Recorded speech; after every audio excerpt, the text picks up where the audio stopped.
We came to Japan to learn how to grow better shiitake, but we left wondering if we should become beetle farmers instead. The shiitake were impressive for sure, but these guys stole the show.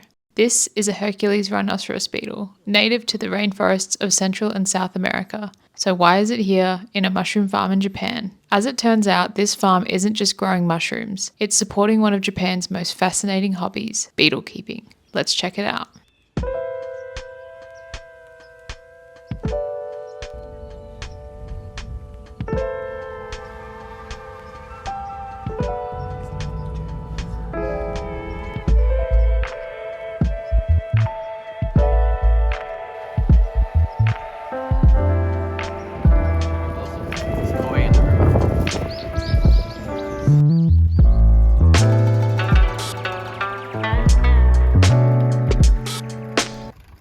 Welcome to Tsukiyono Mushroom Farm, one of Japan's most efficient shiitake production facilities. Every day they produce thousands of shiitake fruiting blocks, and they've optimized every part of their process.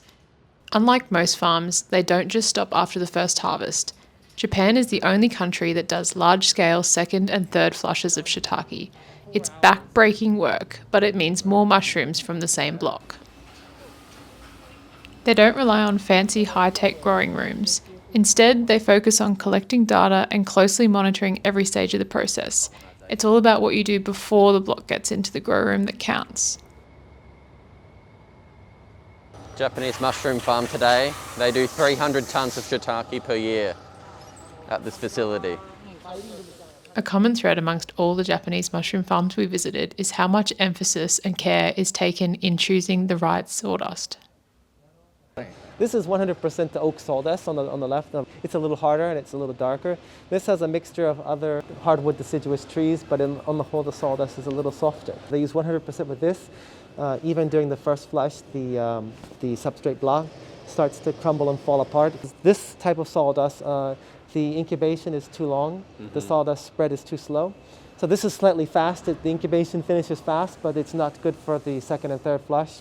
And this one, it's the incubation is too long. So they find a mix 50-50, and it works perfectly for them. Jake is explaining that this bagging machine can do 700 bags per hour, and the machine puts 2 to 4 holes in the center of the block to allow the colonization of the shiitake mycelium to be faster. And Japanese standard bag size, 2.5 kilos. Using automatic bagging machines with 2 lines running, the team here can make 4,000 shiitake blocks per day, 6 days per week. This farm prefers to use a skilled team of bag folders instead of the automatic bag folding machine because people are more accurate and faster at folding than a robot, at least for now.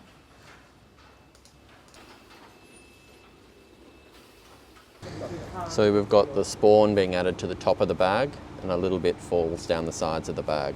No shaking. They don't recommend you shake a bag for shiitake. So this will completely colonize. How many grams of spawn do they add for a bag? I believe it's volume. This is probably around, he thinks it's around 20 grams if you were to say it in grams. Sure. Instead of grain spawn, sawdust spawn is the standard in Japan. They prefer a low and slow approach, lower supplementation of the substrate, and a slower colonization of 100 days. This helps to prevent the mycelium overheating due to an increased metabolic rate, which can cause issues down the line. Blocks spend the first 2 weeks in a warmer incubation room between 23 and 24 degrees Celsius before being moved into the standard incubation room, which sits at 21 to 22. He feels the lighting, the slight blue lighting, LED blue lighting is... Recommend that some blue lighting is beneficial to the colonization. Yeah, this is the incubation phase in here. And they've got sensors on each cart, so they're monitoring the temperature across every part of the room. And this is where they keep everything in check. While the facility might look simple, the level of data monitoring is incredible. Every step from mycelium growth to harvest is tracked to maximize yield.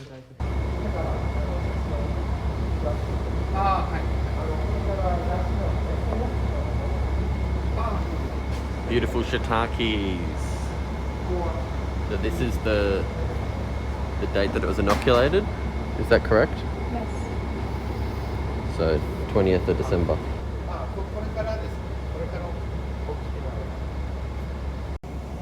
椎茸はどれぐらいの大きさので作ってるんですか？They do up to 3 flushes here for their shiitake mushrooms. So before they typically they did like a morning evening setting where they went from 15 to 23 degrees Celsius within the room, and they were finding it was leading to too many pinnings. So right now they're testing what it like to keep it at 19. So they're seeing if they like the results at just 19 all the time. And for the second and third flushing, Yeah. do they shock them or do they just leave them here and they just fruit? You can't leave them here, they won't fruit again. So I'll show you how the second and third flush works. Okay. And the moment you see it, you'll understand why nobody outside of Japan does it. Okay. Like I said, you have to move 5, 5, 5, 5. You change direction to fit as many as you can in here. So you can fit this many. But you're just sitting here taking shiitake off the shelf and filling them up in here. And then these get very heavy, and you have to move them into line here, really perfectly aligned so you can fit them. It's just nonstop 4 hours of Wow. your Yeah. back really hurts. 4 hours doing that, and you have to push this heavy tray, and then you fill it all up with water. We'd only known Jake for a short time, but we could tell he really disliked this process. It's so labour intensive that no other country we visited bothered with it. But labour is cheap here, around 10 Australian dollars per hour for farm work, so the extra yields are worth it.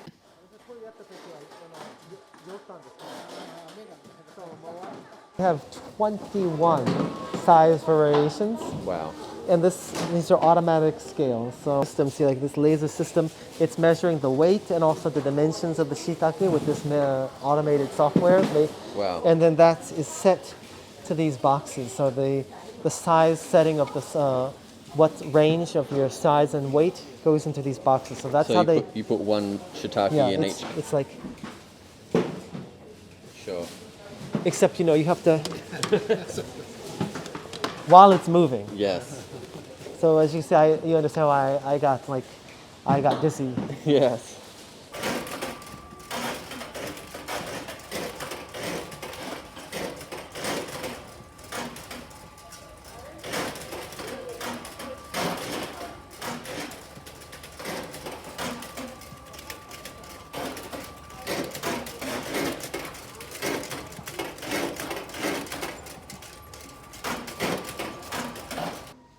Just when we'd thought we'd seen everything this farm had to offer, they had a surprise for us.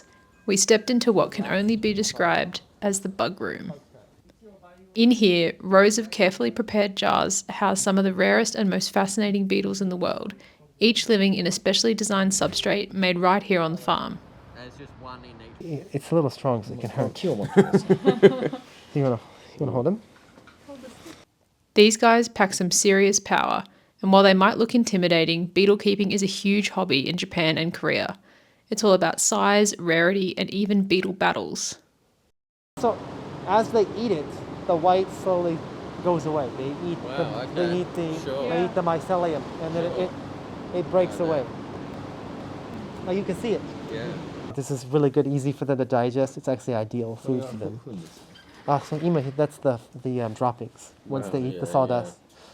So for the kabutomushi, which is the rhinoceros beetle, I had hakko fermented for a few weeks. They have a fermenting machine. But for the kuwagata mushi, the one that goes like this, you don't have to ferment it. You can put it in as it is with the living mycelia. Side industry to mushroom cultivation. Once the beetles emerge from the larval stage, they feed on these little packets of sugar and nutrients, which mimic tree sap. Large volumes of the fermented substrate mat are shipped all across Japan for beetles to live. They also make and sell packs for hobbyists, which may contain eggs to hatch, or live larvae, or adult beetles, along with carefully prepared sap packets. This variety is Australian. Oh, it's beautiful. The Queensland rainbow stag beetle, native to Australia, is also part of this collection. We travelled all the way to Japan to discover an insect from our own backyard. Could raise some Queensland rhinoceros beetles. They're doing it here.